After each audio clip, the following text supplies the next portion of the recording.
Ang kwentong ito ay hango sa totoong buhay. Karanasan nito ni Iking. Taong 1988, Malinaw, Ilaya, Quezon.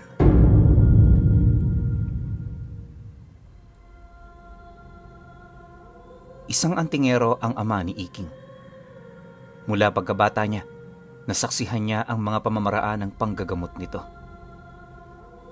Hindi man niya yun nakikita sa aktwal na kumbate, naniniwala siya sa bawat kwento ng kanyang ama.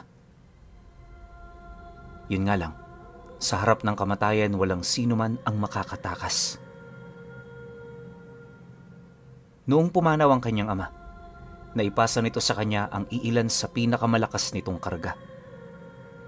Bago yun mamatay, lahat ng mga buhay na kataga sa libreta, opisyal nitong ipinasa sa kanya. Kapag kasi hindi yun ginawa ng tatay niya, mananatili lang yung salita. Kumbaga, wala itong bisa kapag ginamit. Kabilang din sa libretang pinamana ay ang mga makikinis na batong sinasabi nitong mga mutya. Puro pamproteksyon ang bisa nito at kahit isa sa mga yan, wala kang makikitang pangkumbate. Lahat kasi ng tanga na pangkumbate ng tatay niya nakaukit sa isang tapyas na kahoy ng nara na matagal na nitong inilibing sa pinakasentro ng bahay nila. Noong malakas at nabubuhay pa ang tatay niya, kabilin-bili na nito, hanguin lamang sa lupa ang kargang yon kapag nakakaramdam sila ng pagkaargabyado. Wag na wag din niya yung kukunin ng walang dahilan dahil sa dami ng sumpang nakabalot dito. Ayon pa sa kanyang ama, maraming nilalang na ang sumumpa sa gamit niyang yon, kaya hanggat maaari, hindi na talaga niya ito ginagamit. Kapag kasi tangan niya ang ganoong karga, napakainit ng katawan niya. Nahuhumaling din sa amoy ng kahoy na yon ng mga aswang, kaya halos gabi-gabi nagkakaroon siya ng kalaban. Dagdag pa nito, sobra pa siya sa isang buntis kapag tangan niya ang ganoong gamit. Isipin ninyo, maglalakad-lakad lang siya sa baryo, pinagtitinginan na siya ng mga taong may tangang lihim na aral ng kaliwa. Siyempre, di naman niya yun gaanong pinapansin, ngunit sa katagalan, hindi na rin niya natitiis ang mga nakakasuka nitong presensya. Dahil sa pagiging mainipin ng tatay niya, kapag pumapanhik yun sa baryo, asahan mo pagbalik nito, meron na yung kaaway. Di pa man yun nakakapasok sa kanilang bahay, panay na ang pagdarasal nito sa bawat pundasyon ng bakod ng kanilang bakuran. Ilang beses na rin niya itong nakitang lumuhod sa isang puno na parabang meron yung doong pinagdarasalan. Dahil sa mga ganoong pangyayari, nabatid ni Iking na tunay ngang hindi nagsisinungaling ang kanyang ama. Noong pumanaw na yon, minabuti naman niyang itoon ang kanyang wisyo sa lahat ng karga nitong ipinamana sa kanya. Kampante naman siyang dalhin ng mga bato, gawa ng puro yon pangkaligtasan. Napakaswerte din ito sa kanilang pamumuhay, kaya habang tumatagal, napapanatili niya ang naiwang negosyo ng kanyang ama. Dahil sa may mga naiwan pa yung responsibilidad sa kanilang pamilya, hindi niya muna ninais na bumukod. Ang pangarap niya kasi noon, mapagtapos muna ang kanyang mga kapatid upang hindi ito dumaan sa kanyang landas na tinatahak. Ayaw niyang makitang naghihirap ang mga kapatid niya, lalo pat isa lang yung mga pangkaraniwang tao. Sa estado niya kasi, kahit hindi siya nakapagtapos, aminado siyang di naman niya yun kailangan. Ika nga ni Iking, ano ang silbi ng edukasyon kung ang swerte mismo ang kanyang pinanghahawakan? Lumipas ang mga taon magmula noong naging isang ganap na siyang antingero, aminado siyang marami siyang natutunan sa kanyang pananaliksik. May mga nakilala na rin siyang antingero sa kanilang lugar na siya namang malimit magbahagi ng kanilang mga karanasan. Kapag nga nagpupulong sila, tahimik lang siyang nakikinig sa pag-uusap ng mga ito. Kung hindi nyo kasi na itatanong, likas na sa kanilang lugar noon ang pagkakaroon ng samahan ng mga albularyo at antingero. Obligado silang sumali rito upang masigurong lahat sila sumusunod sa mga kondisyones ng grupo. Iisang bagay lang din ang pinaglalabanan ng samahan at yun ay ang proteksyon ng kanilang mga kababaryo. Nakahanda rin silang gawin ng lahat, masunod lamang ang ganoong alituntunin. Ayon pa kay Iking, ang samahang yon ang nagbubuklod sa kanila upang magkaroon sila ng iisang layunin. Kinakailangan din nila ito upang madali nilang malaman kung sino ang kaibigan sa kaaway. Sa loob ng ilang taon niya roong pag-anib, inakala ng kanyang mga katribo sa paniniwala wala siyang maibubuga. Kadalasan tinitingnan siya ng mga ito bilang isang malaking patawa at kakantsaw-kantsaw sa samahan nila. Bagaman nakakainsulto yon, mas gusto ni Iking ang ganoong pagkakakilala sa kanya. Mas nanaisin niya kasing maging isang payaso kesa naman isang antingerong kinakatakutan ng lahat. Ngunit kagaya ng kasabihan, kahit ang lihim na inilagay sa liham at inilubog sa kailaliman ng dagat, lulutang at lulutang pa rin ito sa ibabaw. Panahon lang ang makapagsasabi kung kailan ito mangyayari. Noong mga panahong ito, nasa kasagsagan ng isang malaking krisis ang grupong kinakaaniban ni Iking. Noong mga nagdaang buwan kasi, isa-isang dinadapuan ng hindi matukoy na pandemya ang kanyang mga kasama. Nakapagtatakang sila lang ang dinadapuan nito, kung kaya't agad naman silang gumawa ng paraan para mahanap ang nilalang na may gawa nito. Sa kanilang pananaliksik, nalaman nila ang paninirahan ng isang matandang mag-asawa sa labas ng kanilang baryo. Bagaman hindi pa nila yon nakikita, malakas ang kutob nila ngayon ang may gawa ng karamdaman ng kanilang mga kasama. Dahil dito, agad naman nila yung pinuntahan para kumprontahin. Kasama si Iking at ang tatlong manggagamot, matapang nilang tinahak ang lugar ng mag-asawa. Pagdating naman nila sa isang liblib na parte ng paanan ng bundok, bumungad naman sa kanila ang maliit na kubong pinagtitirhan ng mga ito. Nasipat na rin nila ang dalawang matanda na kasalukuyang nagsasampay ng mga nilabhan nitong damit. Pagsilay naman doon nila Iking, agad naman nila yung nilapitan para kumprontahin. Subalit di pa man sila nakakapasok sa bakuran nito, narinig nila ang matandang lalaki na binabalaan silang huwag nang tumuloy sa kanilang binabalak. Mariin din itong inilahad, may kaakibat na peligro ang kanilang magiging aksyon noong mga oras na yon. Dahil sa sinabi nito, pinili naman nilang makinig. Makalipas pa ang ilang minuto, nang tumahimik na ang matanda, direkta naman yung tinanong ng kanyang kasama ukol sa dahilan nito kung bakit nito ginagambala ang kanilang grupo. Dagdag pa nito na kung hangad niyang makipagdigma, huwag siyang umatake ng palihim at patago.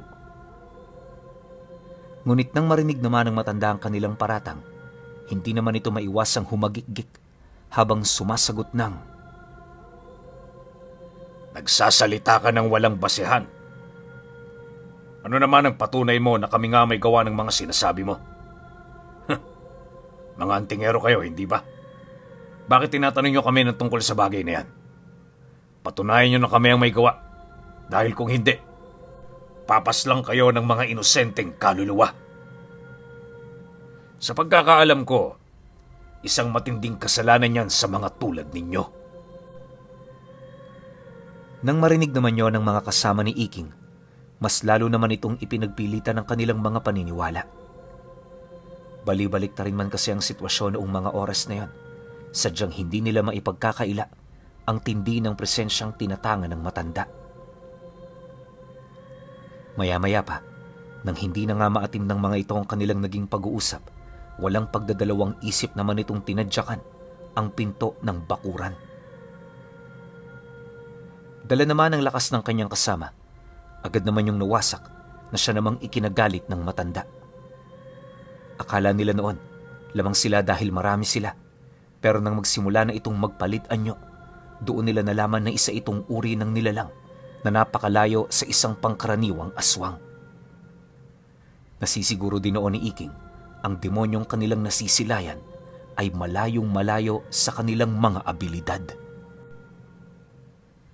Dahil dito, sa halip na tumulong siya sa mga kasama niyang nagpapadalos-dalos, minabuti naman niyang umatras ng bahagya. Nang mapansin naman niyo ng matanda, ngumisi lang naman ito habang inilalahad sa kanya na tama lang ang ginawa niya. Pagkasambit naman ito ng mga katagang yon, dali-dali naman yung sumugod sa kanila. Kahit armado ng sator at ng mga mutya ng lakas ang kanyang kasama, para lang itong mga hayop na walang habas na pinagpapapatay ng matanda. Sinubukan din yung batuhin ng tigalpo at sumpa ng langit ng mga nasa unahan niya, ngunit sa kasamaang palad, hindi din ito umubra. Sa isang iglap, lahat ng kanyang kasama maliban sa kanya, pumanaw bago pa man kumurap ang kanyang mga mata. Pagramdam naman ni Iking na siya na nga ang punterya ng nilalang na yan, hindi na niya nagawa pang umatras. Ilang segundo pa ang lumipas, nakatayo na yon sa kanyang harapan, namumula ang mga mata habang bahagyang nag-aangil. Dahan-dahan na rin itong pinagapang ang matatalas nitong mga kuko sa kanyang balat sa kabila ng kanyang proteksyon sa katawan. Unti-unti na rin itong pinababaklas ang kanyang mga tangan na siya namang hindi niya pinalagan. Pagsilay naman ng matanda sa kanyang mga mata, bigla naman siya nitong tinulak habang walang patid na sinisindak. Nang maramdaman naman ni Iking ang nag-uumapaw nitong presensya, halos panghinaan naman siya, subalit hindi niya pinakita ang nararamdaman niyang matinding takot. Sa halip pinalitan niya yon ng tapang, gawa ng naniniwala siyang kapag hindi siya magpapasindak sa nilalang, may posibilidad siyang mabuhay. Kung magpapadala kasi siya sa takot, paniguradong ito rin ang magiging dahilan ng kanyang pagkamatay. Makalipas pa ang ilang minuto, nang mapansin naman ito ang kanyang katatagan, bigla naman yung ngumisi habang nagwiwika sa kanya ng, "Kung papakawalan kita, may lakas ka pa kayang magkaroon ng galit at poot laban sa akin? Ang mga taong walang pananaw sa buhay, parang mga hayop na naghihintay ng mamatay. Nakikita ko sa iyong mga mata, merong espesyal sa iyong kaluluwa." Matagal ko nang hindi nakikita ang alab ng mga ganyang mata, bata. Kaya kung ipinapangako mong babalik ka sa akin para ako'y kaharapin, bibigyan kita ng pagkakataong maghanda. 1 buwan. Bumalik ka rito ng 1 buwan. Maghihintay ako.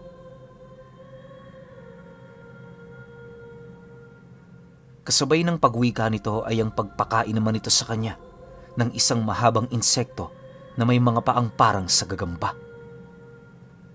Dali-dali itong pumasok sa kanyang sistema at nasisiguro ni Iking, anuman ang nilalang na yon, may kaakibat itong panganib sa kanya kung hindi siya tutupad sa mga salita nito.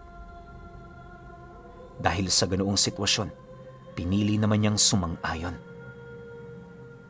Hindi man niya alam kung saan siya magsisimula. Naniniwala siyang sa mga oras na yon, tanging yun lamang ang nais makamit ng kanyang wisyo. Maya-maya pa, pagsilay naman ng matanda sa pagsang-ayon niya, agad naman siya nitong pinakawalan. Pag-atras nito ng bahagya, bigla naman yung sumabog, kalakip ng pag-ikot sa kanya ng hindi mabilang na mga kabog. Mabilis ding tinahak ng mga nilalang na yon ang langit hanggang sa tuluyan na itong maglaho. Sa pagbalik ng katahimikan sa buong lugar, nasipat naman niya ang kanyang mga kasama na pilit hinihila ng mga kamay na umusli sa bakuran ng bahay. Dahan-dahan yung hinihila papailalim ng mga kamay na yon, kaya upang makalis siya roon, minarapat niyang wag na itong pakialaman. Masakit man para sa kanya na umuwi ng hindi kasama ang mga labi nito, alam niyang wala na siyang magagawa.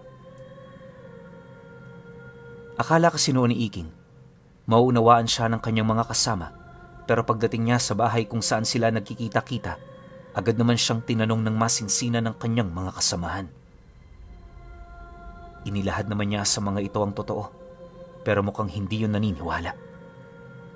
Dahil sa ganoong pangyayari, pinili na lamang niyang manahimik. Naisip niya kasing may mga taong magtitiwala doon sa kanyang mga sinabi, pero habang tumatagal, mas lalo lang nagdududa ang mga ito.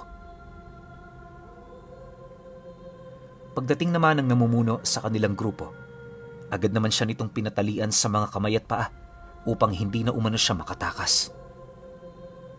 Ang naisip kasi noon ng pinuno nila, siya ang pumatay sa kanyang mga kasamahan. Ayon kasi sa mga ito, na kung talagang totoo ang kanyang sinasabi, bakit wala man lang siyang naiuwi kahit isa? Nakakaduda yon para sa grupo, lalo pat may mga kasama siya doon na nakaalitan na niya ilang buwan na ang nakakaraan. Nabanggit din ng mga ito, marahil ay hindi lang si Iking ang may gawa ng plano. Nasisiguro nilang may iba pang sangkot sa kadahilan ng hindi naman niya ito kayang isagawa ng mag-isa. Matapos naman yung mailahad ng matanda, agad naman siya nitong dinala sa sikretong lagusan ng bahay patungo sa ilalim ng lupa. Mula roon, ikinulong siya ng 2 linggo upang mabigyan siya ng pagkakataon para magsabi ng totoo. Sa loob ng mga araw na yon, paulit-ulit siyang binibisita ng kanyang mga kasama para tanungin ukol sa mga nangyari. Pinuntahan na rin ng mga ito ang bahay na kanyang sinasabi, ngunit sa kasamaang palad wala yun doong nakitang kahina-hinala. Dahil sa ganoong pangyayari, mas lalo ring nagkaroon ng matinding pagdududa ang mga ito sa kanya. Pakiramdam kasi ng mga kasamahan niya, pinaglololoko lang niya ang mga ito sa mga bagay na kanyang inilahad. Nang marinig naman ni Iking ang tungkol dito, pilit pa rin siyang nakipag-argumento ukol sa mga maling iniisip ng kanyang mga kasama. Halos hindi na rin siya noon makatulog ng maayos sa seldang yan, kay isip sa mga kasamahan niyang pumanaw. Labis din ang pagkalungkot na kanyang nararamdaman buhat sa naging bintang ng kanyang mga kasamahan. Pagsapit naman ng huling araw ng pagkulong sa kanya, agad naman siya nitong ibinalik sa itaas ng bahay. Pag-upo niya sa sala, inilahad naman ng namamahala sa kanila na bilang parusa aalisin niya ang lahat ng tanga ni Iking. Magmula rin sa araw na yon, mamumuhay na siyang isang pangkaraniwang tao na may malawak na kaalaman pagdating sa lihim na karunungan. Mariin din itong inilahad sa kanya, kahit anong gawin niyang pagbalik loob, hinding-hindi na niya maibabalik ang kakayahang nawala sa kanya. Matapos naman niyang marinig ang sinabi nito, nakayuko naman niya yung tinanggap. Ayaw na niyang tumingin sa mukha ng mga taong yon dahil naging kasuka-suka na ang mga ito sa kanya. Makalipas pa ang ilang minuto nilang pag-uusap, nang matapos na ng matanda ang pagkalas ng kanyang mga karga, sapilitan na siya nitong pinalayas sa bahay na yon. Paglabas naman niya, kahit nanghihina, diretso niyang tinahak ang daan. Naging bulag at bingi na rin siya sa lahat ng sinasabi ng mga tao roon. Gawa ng pakiramdam niya sa mga ito purong mga kalaban. Pagdating naman niya sa kanilang pamamahay, agad namang sumalubong ang kanyang ina na halos hindi na magkamayaw sa labis na pag-aalala. Pagyakap naman ito, paulit-ulit naman siya nitong tinanong kung saan siya pumunta. Si Iking naman noon na natili lang ding tahimik habang tumutulo ang kanyang luha. Matapos naman ang kanilang naging pag-uusap, agad naman silang pumasok sa loob. Habang naghihintay sa pagkaing niluluto ng nanay niya, bigla naman siyang natigilan nang pumasok sa kanyang isipan ang mga salaysay ng kanyang ama bago yun tuluyang pumanaw. Hindi naglaon, pagbalik naman ng kanyang ina, dala-dala ang pagkaing inihanda nito. Agad naman niya yung kinausap ukol sa nais niyang pagbungkal sa gitnang bahagi ng kanilang bahay. Noong una hindi pa yun pumapayag, pero pagkalahad niyang may inilibing doon ang yumaon niyang ama, wala na rin yung nagawa. Pagkarinig naman niya ng pagsang-ayon nito, dali-dali naman siyang kumuha ng piko at walang patid niyang pinagsisisira ang sahig nilang konkreto. Yung nanay niya noon nagmamasid lang sa kanyang tabi, parang naghihintay ukol sa kanyang makukuha sa ilalim nito. Kalahating oras lang ang lumipas.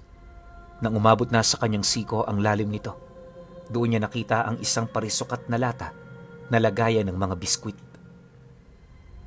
Pag-ahon naman niya rito, dali-dali naman niya yung binuksan at doon na nga niya nasilayan ang isang telang pula na nakabalot sa kung anong bagay. Dahan-dahan niya yung binuksan at doon na nga tumambad sa kanya ang tipak ng kahoy ng Nara. Lahat ng pangkumbate ng tatay niya nakaukit sa gamit na yon. Unang hawak niya palang rito, para nang kinuryente ang kanyang buong katawan. Nandilim din ng ilang segundo ang kanyang paningin at nakaramdam siya ng matinding pagkabingi sa puntong kahit nagsasalita na sa kanyang harapan ng nanay niya, hindi niya pa rin yun nauunawaan. Habang tumatagal din dito ang kanyang paghawak, mas lalo naman siyang nakakaramdam ng kakaiba. May mga naririnig siyang bulong, palaspas ng puno, mga malalakas na ihip ng hangin, at kung ano-ano pang hindi pangkaraniwan. Naramdaman din niya ang pagkawala ng sumpa ng pinuno ng mga antingero sa kanya, kaya yung mga naiselyo nitong lihim na aral niyang tangan ay biglang nanumbalik ang bisa. Isang oras pa ang lumipas, lumabas sa kanyang bibig ang insektong ipinasok sa kanya nung matanda. Sa puntong yon, alam na ni Iking na malaya na siya sa sumpa nito, pero alang-alang sa mga taong kinagagalitan niya ng husto, nagpasya siyang balikan pa rin ito.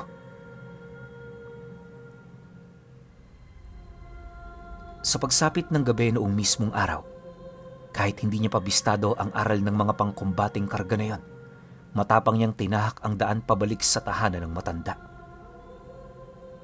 Para mapanatili naman ang bisa ng tanga niya, ipinasok niya yon sa kanyang bunganga. Nung ginawa niya ito, hindi na siya nakapagsalita dahil ang pilit pumapasok noon sa kanyang isipan ay pawang mga usal na lamang. Ayon nga sa kanya, na kung mahina-hina ang kanyang espiritu, paniguradong ikakabaliw niya ito. Isipin niyo na lang, sa katahimikan ng daang kanyang tinatahak, marami siyang naririnig na mga boses na sabay-sabay na nag-uusal sa kanyang isip. May mga nakikita rin siyang pangitain ukol sa nakaraang buhay ng kanyang ama na kung saan tinatangan pa nito ang kargang yon. Dahil sa mga ganoong pangitain, mas nagiging malinaw sa kanya ang kayang gawin ng bago niyang karga. Ayon kay Iking, wala namang gabay ang tipak ng kahoy na yon. Kagaya lang ito ng mga pangkaraniwang agimat, ngunit ang mga nakalathala ritong pangkombating dasal, sapat na para magpaluhod ng isang demonyo o diwata. May kakayahan kasi yung pagsabayin ng dalawang puwersa at sa bawat pag-atake ng nagtatanga nito, nagbibigay yon ng matinding pinsala sa espiritual at sa pisikal na katawan ng kalaban niya. Dagdag pa niya na, hindi rin yun madaling mapansin dahil unang aakalain ng kanyang katunggali, mga pangkaraniwang atake lang ang kanyang ginagawa.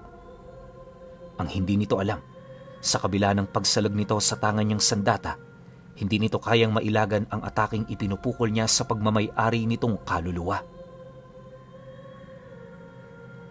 Pagdating niya sa bahay ng matanda, agad naman yung bumungad sa kanya ng nakangiti. Gulat na gulat man yun sa biglaan niyang pagdating, hindi na rin ito gaanong nasurpresa. Naramdaman din kasi nito ang pagkamatay ng alaga niya, kaya may kutob siyang lumakas ng husto itong si Iking. Pagpasok naman niya sa bahay nito, panay naman ang ginagawa nitong pagtatanong sa kanya. Kampanteng-kampante ang nilalang na yon sa kinaroroonan nito, gawa ng wala naman yung naramdamang kakaiba sa kanyang presensya. Ang kaso lang, hindi pa man yun nakakapagsalita, nasipat na siya nitong sumugod. Bit-bit ang kanyang sundang. Walang takot niyang sinunggaba ng nilalang. Pag-untay naman niya rito ng taga, agad naman yung sinalag ng palad ng matanda habang nagwiwika sa kanya ng, Kailan mo pa ba mauunawaan na ang mga katulad ko hindi nasusugatan ng mga ganito? Masyado ka ng nahihibang bata. At dahil dyan mapapahamak ka.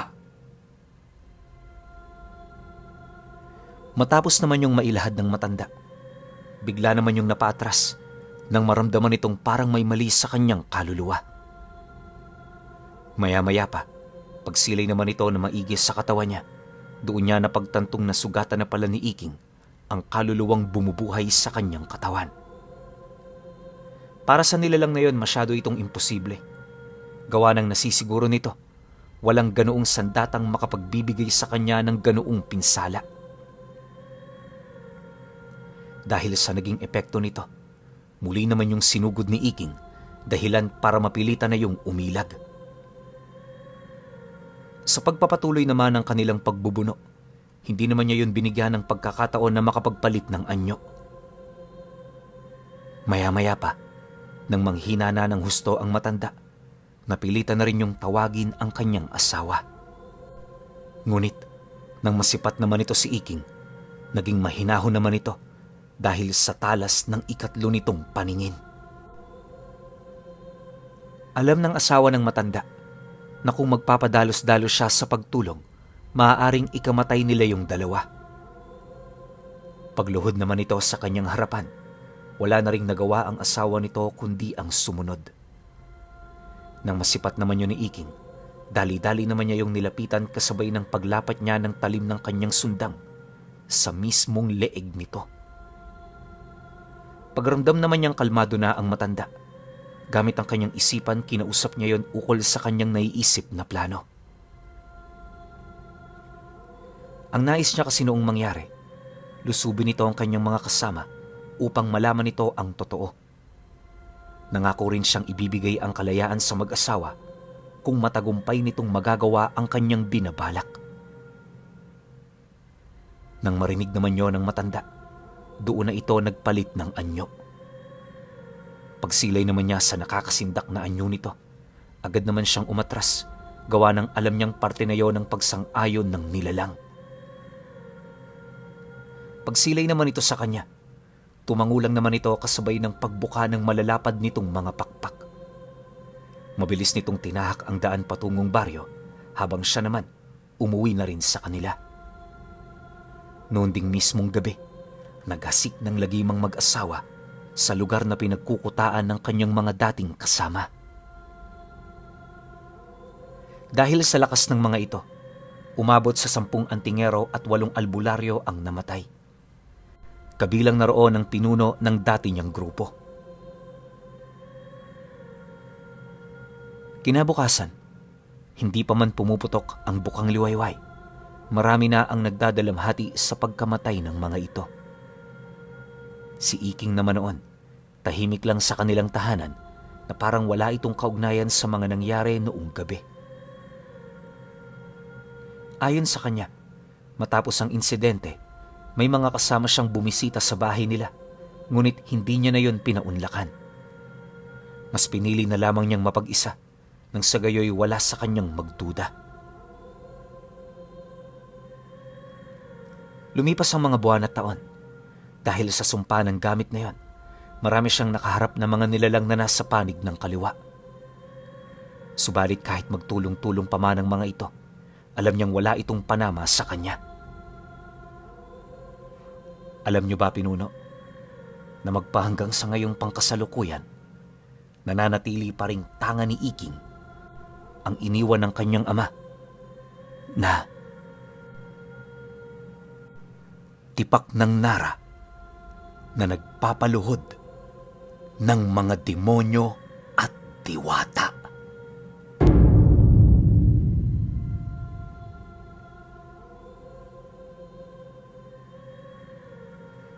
Okay. Opinyon ko sa kwento. Ito yung mga nakakatakot na gamit. Bakit? Paano kung napunta to sa maling kamay? Paano kung ginamit niya to sa kasamaan? Paano kung kinalaban niya yung purong mga kanan? Durug-durug yung mga nasa kanan, di ba? Kasi nga, kaya magpaluhod ng diwata.